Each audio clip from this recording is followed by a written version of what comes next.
எந்த கொம்பன் வந்தாலும் தமிழகத்தில் பாஜக காலூன்ற முடியாது என புதுச்சேரி முன்னாள் முதலமைச்சர் நாராயணசாமி தெரிவித்துள்ளார். புதுச்சேரியில் நடைபெற்ற காங்கிரஸ் நடைபயணத்தில் கலந்து கொண்டு பேசிய அவர் தமிழகம் மற்றும் புதுச்சேரியை மத்திய பாஜக அரசு வஞ்சிப்பதாக குற்றம் சாட்டினார்.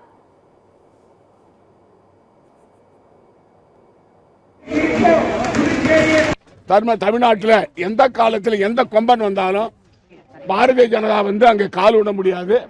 புதுச்சேரி மாநிலத்தில் இனி ஒரு முறை இந்த பாரதிய ஜனதா கட்சியும் என்ஆர் கட்சியும் புதுச்சேரி மாநிலத்தில் தலை தூக்க முடியாது. மக்கள் சக்தி எங்கள் பக்கம் இருக்கிறது, மக்கள் எங்களோடு இருக்கிறார்கள். அதனால் ஒட்டுமொத்தமாக அனைத்து மக்களும் எங்களுக்கு ஆதரவு நல்குகிறார்கள். 2026 காங்கிரஸ் கட்சியுடைய காலம். அவர் சிறப்பான நடிகர் வச்சுக்கலாம். அவர் வாயை திறந்தா பொய், உண்மையை பேசுறது கிடையாது. அதனால மோடியை தமிழக மக்கள் ஏற்றுக்கொள்ள மாட்டார்கள், புதுச்சேரி மாநில மக்களும் இனிமேல் ஏற்றுக்கொள்ள மாட்டார்கள். அதனால தமிழகத்தை மோடி அரசு வஞ்சிக்கிறது. புதுச்சேரி மாநிலத்தை கூட்டணியில் இருந்தா கூட என்ஆர் பாஜக கூட்டணி இருந்தா கூட அவர்களையும் வஞ்சிக்கிறார்கள்.